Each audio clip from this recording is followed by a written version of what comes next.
TNPSC எக்ஸாமுக்கு முக்கியமாக வந்து நம்ம எல்லாமே படித்து முடித்ததுக்கப்புறம் வந்து இந்த மிஸ்சலேனியஸ் இருக்கும்ல அதில் இருந்து, அதாவது நமக்கு வந்து 100% இந்த கொஸ்டின் இருக்கும் அப்படின்னு ஷூரிட்டி இருக்கிற கொஸ்டின்ஸ் அதில் இருந்து ஒரு டாபிக் நான் இப்போ சொல்கிறேன்.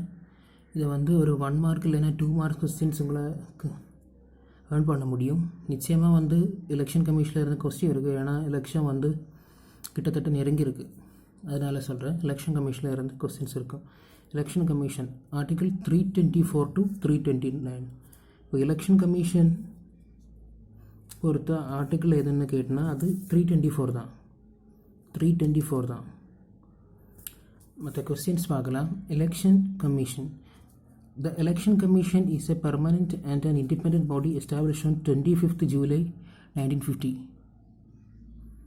இந்த டேட்டு வந்து எல்லாருக்கும் தெரிஞ்சது தான்.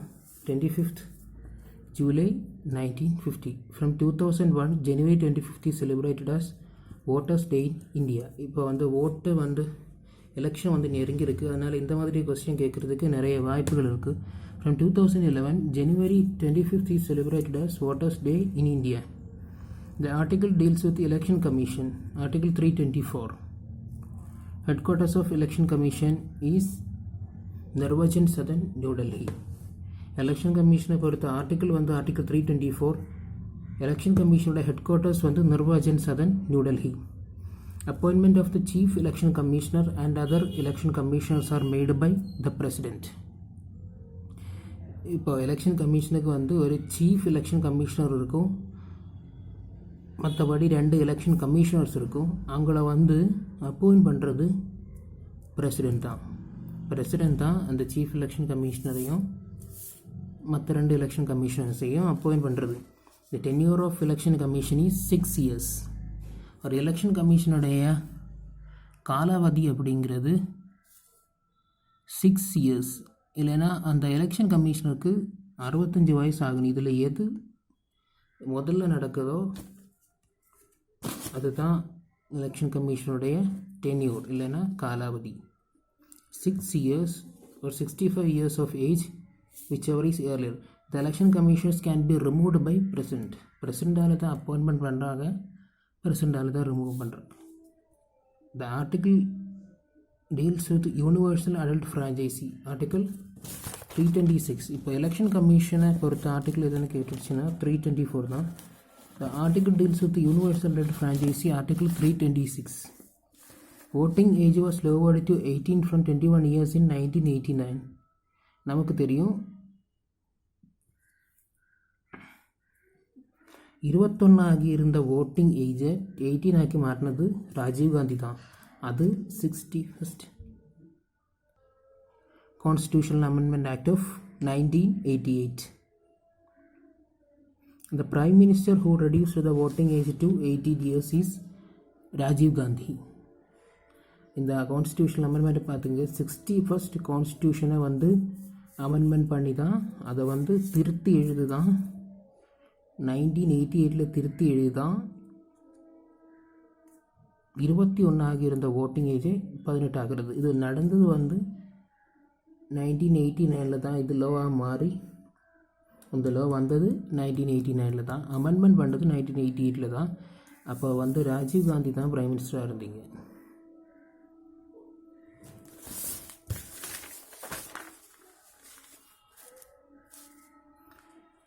The charge of polling booth is belong to the presiding officer. நமக்கு வந்து தெரிஞ்சிருக்கும், ஒவ்வொரு போலிங் பூத்துக்கும் ஒவ்வொரு ப்ரிசைடிங் ஆஃபீஸர்ஸ் இருக்கும். The charge of polling booth is belong to the presiding officer. Official campaign ends in how many hours before polling is 48 hours. 48 மணி நேரத்துக்கு முன்னாடியே official campaigns எல்லாம், அதாவது இந்த சவுண்டு கொடுத்து வந்து இந்த விளம்பரம் பண்ணுறது அதையெல்லாம் வந்து ஒஃபிஷியல் கேம்பெயின். அந்த ஒஃபிஷியல் கேம்பெயின் 48 ஹவர்ஸுக்கு முன்னாடியே ரத்து பண்ணிடுவாங்க. 48 ஹவர்ஸுக்கு அப்புறம் வந்து ஓட்டிங் நடந்துடுவாங்க. இதை வந்து மிக முக்கியம்னு எனக்கு தோன்றுறது security deposits for election. Security deposits for election. Presidential election 15,000 rupees வந்து பிரசிடெண்ட்டுக்கு கட்டணும். அதுக்கப்புறம் தான் எலெக்ஷனில் நிற்க முடியும். Wise president 15,000. Member of Rajya Sabha member 25,000. The 25,000 for SC/ST candidates 12,500 rupees. அதோட பகுதி தான் SC/ST candidates. Member of Lok Sabha 25,000 for SC/ST candidates 12,500 only.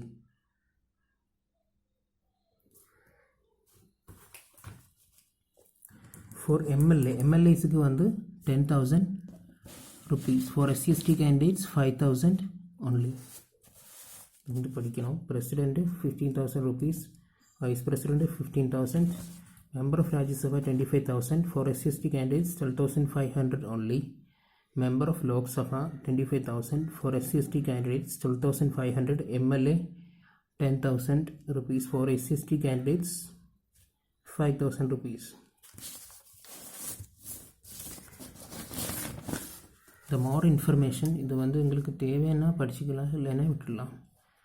First Chief Election Commissioner of India Sukumar Sen. First Chief Election Commissioner of India Sukumar Sen. First Chief Election Commissioner of India Sukumar Sen. First Chief Election Commissioner of Nepal and Sudan Sukumar Sen. First Chief Election Commissioner of Nepal and Sudan Sukumar Sen. First Chief Election Commissioner of Nepal and Sudan Sukumar Sen. First Chief Election Commissioner of Nepal and Sudan Sukumar Sen. First woman to become Chief Election Commissioner of India V.S. Rama Devi. First woman to become Chief Election Commissioner of India V.S. Rama Devi.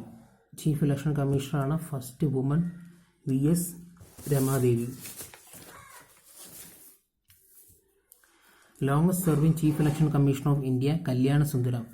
Longest serving Chief Election Commissioner of India Kalyana Sundaram. Shortest duration as Chief Election Commissioner of India V.S. Rama Devi.